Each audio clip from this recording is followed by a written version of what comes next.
కాకినాడ ప్రేక్షకులందరికీ నమస్కారం అండి. ఇంత వేడిలో కూడా మా దగ్గరికి వచ్చినందుకు మీడియా మిత్రులందరికీ thank you so much. Love Mouli cinema trailer release చేసాం నిన్న హైదరాబాద్ లో చేసి, దాని తర్వాత వైజాగ్ వెళ్ళిన రాత్రి వైజాగ్ లో కూడా రిలీజ్ చేసి, ఈరోజు కాకినాడ, రాజమండ్రి, రేపేమో విజయవాడ, గుంటూరు ఇలాగా థియేటర్స్ దగ్గరికి వెళ్ళి ట్రైలర్ చూపించి ప్రేక్షకుల రియాక్షన్స్ అది తీసుకుంటున్నాం. 2-3 సంవత్సరాల నుంచి చాలా కష్టపడి చేసిన సినిమా, చాలా ఇష్టపడి ప్రేమించి చేసిన సినిమా ఇది. మేఘాలయాలో షూట్ చేసాం మొత్తం అంతా.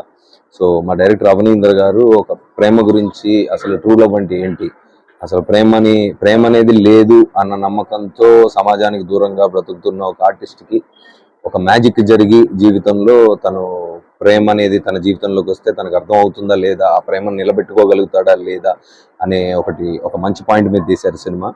సో చాలా బ్యూటిఫుల్గా వచ్చింది. నిన్నటి నుంచి ట్రైలర్ రెస్పాన్స్ కూడా చాలా బాగుంది. అయితే మొదటిసారి మామూలుగా సినిమా రిలీజ్ అయిన తర్వాత ప్రేక్షకుల మధ్యలోకి వెళ్ళడం అనేది జరుగుతుంది. కాకపోతే ఈ సినిమా పాయింట్ చాలా మంచిది, ట్రైలర్ కూడా చాలా బ్యూటిఫుల్గా ఉందని అందరూ అంటున్నారు. సో మీ దాకా వచ్చి, మీ ఊరు వచ్చి మీకు చూపిద్దామని వచ్చాను. అండ్ మామూలుగా గుళ్ళకి కూడా అంత ఎక్కువ వెళ్ళను, ఈ మధ్య వెళ్ళడం మొదలుపెట్టాను. అండ్ ఈ దేవాలయం కూడా చాలా బాగుంది. లోపల స్వామివారి మూర్తులు చాలా చాలా బ్రైట్గా, చాలా అంటే కళ్ళతోటి ఉన్నాయన్నమాట. సో ఇట్స్ గుడ్ ఫీలింగ్ అండి, మంచి వైబ్ వచ్చింది ఈ గుళ్ళో. సో ఐ హోప్ మా సినిమాని ఆదరిస్తారని కోరుకుంటున్నాను. Thank you so much.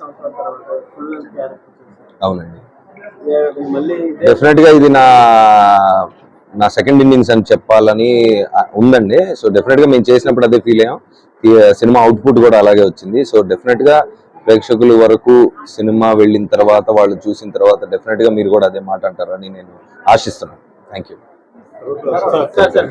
Pawan Kalyan గారు పిఠాపురంలో పోటీ చేస్తున్నారు. అవునండి సార్, ఇప్పుడు ఎవరు త్రూ ప్రచారం చేసినా ప్రేక్షకులు, జనాలు ఎవరు మంచి చేస్తున్నారు, ఎవరు నిజాయితీగా జనాల గురించి నిలబడుతున్నారు అనేది వాళ్ళకి తెలుసండి. సో నిజాయితీగా మీ గురించి నిలబడుతున్న వాళ్ళకి డెఫినెట్ గా సపోర్ట్ చేయండి, అందరూ వెళ్ళి ఓటేయండి. అలాగే నిజాయితీగా మేము ఈ సినిమాని తీసాం, మమ్మల్ని కూడా ఆదరించండి. Thank you. చేస్తానండి డెఫినెట్. సమస్య లేని ఇల్లు ఉండదు, పరిష్కారం లేని సమస్య ఉండదు. బంధాలు గొప్పవి, బాధలు చిన్నవి. మీ సమస్యని మేము పరిష్కరిస్తాం. రండి, మాట్లాడుకుందాం.